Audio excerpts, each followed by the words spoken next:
Welcome to episode 99 of Instant Expertise Marketing. This is part 7 of our 8-part mini-series on real examples of how sales and marketing teams can use AI to double productivity and get work done faster, easier, and oftentimes better. I'm Yvette Brown, co-founder of XPROMOS. I became an entrepreneur at 23 by starting a promotions agency with my then 29-year-old business partner, Sherry Nomadi. For the last year and a half or so, Sherry and I have been using generative AI every single day, and we are continuing every single day to encourage knowledge workers of all kinds to prioritize upskilling on AI like your job depends on it, because it does. And I'm Sherry Nomadi. And if you've been listening for a while, you know that Yvette and I approach business from opposite ends of the spectrum, and we always come to the same conclusions on how we will help our clients succeed. And I think we deliver the best work because of that. This is our last episode that is focused on AI productivity training for sales teams. And our last episode in the double digits of our podcasting. Woo! I know. In each episode of this mini-series, we have been demonstrating how the standard AI models can help you double your productivity, whether you're in sales or marketing as an executive or a frontline worker. If you're going to be watching us today on YouTube, you will see that our demos, you'll see them as we work along in ChatGPT. If you're listening, first of all, we're very happy to have you here, and we promise we'll do our best to be clear about what we're doing so you can follow along. And with that, let's get going. All right, that sounds awesome. And as we've hopefully, if you're following along, you'll know that we are focused on sales again today. And we want to do something a little bit different today, because we're trying to show you different things that AI can do that can actually accelerate your job. In this case, I'm in a regular AI model. I've chosen 4.0 versus the O1 reason models, which are also possible. And we've written this, I'd call it still a brief little prompt, but basically it's talking about creating a list of KPIs that you have to meet as a sales leader, again, because we're talking about sales today. And I'm asking it because when we do this, we really like the 8x8 role plans. What can I tell you? If it's good enough for Shohei, it's good enough for us. This one seems to be a little, here we go. It's a little funky in our output right now. But what we're asking it to do is to create a matrix of the KPI issues. And let's see. I don't know why today it's deciding to get all funky with our stuff. Here we go. Okay. So it said, hey, do you want it in this other weird format? And I'm like, no, thank you. I want it normal for me anyway. And so it's outputting a matrix. So in this case, and again, these are KPIs for a sales leader: revenue growth, win rate, sales cycle length, pipeline coverage, quota attainment, customer retention, lead conversion rate, and sales productivity are all of the areas or competencies that it's suggesting that we probably would have KPIs for as a sales leader, which I think is pretty accurate. And on each of these, it's got 8 different KPIs that we're probably trying to meet. So everything from increasing average deal size on revenue growth to optimizing CRM usage efficiency on sales productivity. I'm showing you this because, again, all I did was I took a relatively short but not one sentence long prompt that we help you figure out how to create and what you need to know on that when in our training to use across the board, kind of like the basic skills, not specifically this prompt, although this is a prompt you would get from our training. And we're going to ask it to help us. We're going to say I picked one, increase average deal size, and help me with this KPI, right? So all I'm doing in this case is I'm actually asking the tool how it can help us better deliver on this KPI. And so it's actually suggesting some strategies, including bundling, value-based pricing, targeting higher value accounts, expanding your solution scope, upselling, cross-selling, create tiered pricing, leveraging case studies, strengthening discovery calls, right? And so the idea is like these 8 things are all the kind of things you would do specifically against that KPI, right? Average deal size. And now it's saying, hey, do you want to make it an action plan for any of those? And it's like, you know what? Yes, I do. So let's say for these next year, we want to target higher value accounts. So I'm actually going to ask it, which was number 4 on our list, how would we do that? And let's create an action plan for that. And again, I'm working in 4.0. I'm working in your basic off-the-shelf model here. And what it's going to do is create a structured approach for me, defining your ICP, and it gives us our steps for that. Building a strategic account list, using tools like LinkedIn Sales Navigator, Zoom Info, etc. Enhancing your research with financial performance, key decision makers, growth initiatives, that type of thing.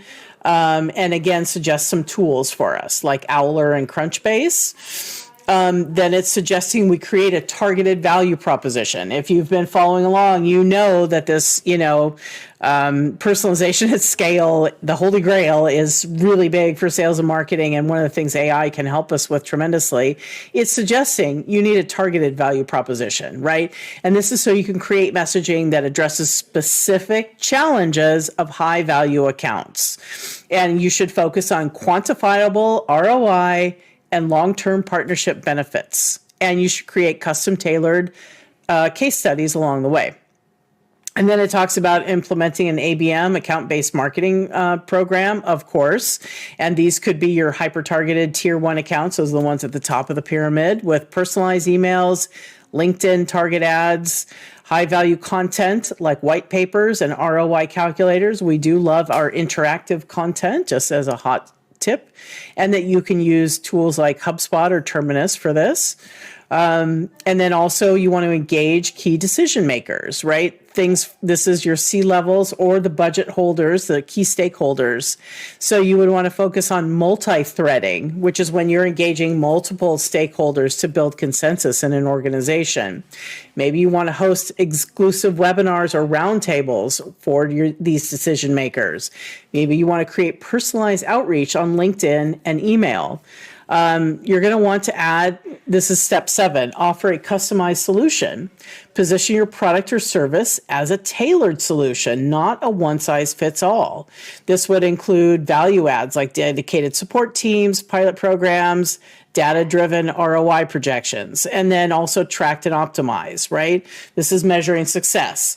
So in this case, again, you want to, the point is it did this for me, right? And again, we're just talking about, we asked it how to help it with a KPI. It gave us a list of 8. It gave us this specifically on one approach. And we want to create, it's now saying, hey, what's next, right? So I'm going to say, can we create a playbook for engaging, right? Let's see what it says. My point is, whatever you kind of need as a sales leader to go with this, whether it's a playbook, whether it's those email templates, whether it is different assets that you need for your team, for your SDRs or BDRs or whatever, it can help you with that. So in this case, it's suggesting a playbook where we would create, section 1 is on how to target, section 2 is on the research, and what to research. Then section 3 is on outreach, meeting strategy, follow-ups and closing. And within each section, like on follow-ups and closing, it's covering things like post-meeting follow-up, send a summary email, then include any promised resources, then make sure you're doing a proposal and value presentation that's, tailored with quantifiable ROI and success. Offer additional perks like pilot programs or dedicated success. Choose tactics, right? Closing tactics, like, is there anything else you need to make this decision? Create an urgency about limited time pricing or exclusive onboarding timelines.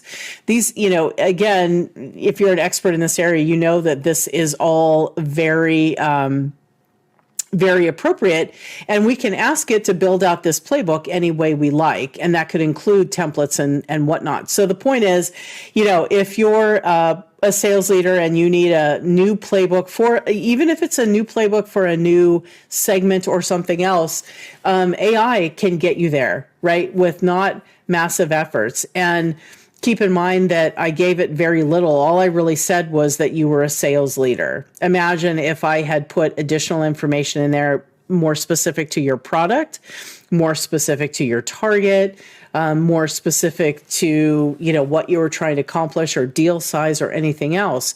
Another way that we use it a lot is kind of like as a brainstorm tool for just getting us to think about different ways to strategize on different things or different ways to mash up different ideas. It's very much a companion tool for us, and certainly not at this point taking our jobs. So anyway, this is the KPI thing. And back to this, I created this one little prompt about KPIs.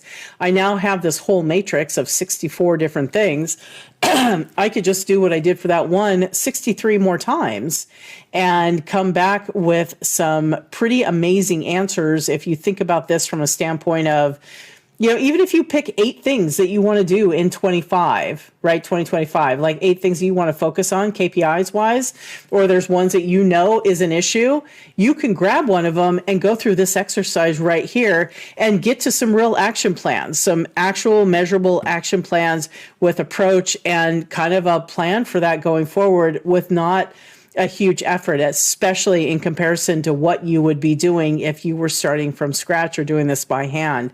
And that's the point, is we have these tools. They can work really well. This existing off-the-shelf LLM, doesn't even matter which one you pick, it can get you where you need to be faster, easier, and oftentimes better. And we're just really imploring you to use it and get into it and understand how to use it, because it really is transformational, and we don't want you to miss out on that. Absolutely. And I hope that when you watched Yvette go through this little demo, that you could see yourself doing that yourself and see how much time you could save, and see, we talk about these productivity gains, but that right there showed you exactly how you can get productivity gains, and you could do that every single day, all day long. Imagine where you will be when you're delivering your work faster and better to your organization. You're going to be the standout employee. And your organization, if they're all AI upskilled, you are going to be doing leaps and bounds over your competition next year. So we are challenging you to make 2025 the year that you become AI upskilled. 100%, Sherry. And to do that, we wouldn't be a promotions group worth our salt if we didn't have a limited time offer that's going to go through the end of the year.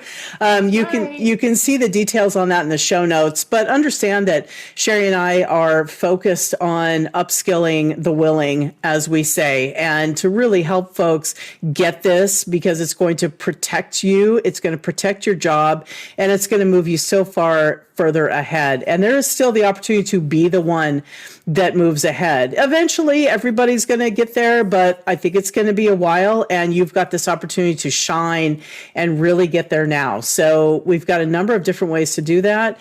check it out at xpromos.com/AI, and let's make this our objective for 2025. Thanks for listening to part 7 of our 8-part mini-series. Our final session on this episode 8 of the 8 parts will be focused on marketing, and that is up next. So you can catch the whole mini-series by going back and starting with episode 93.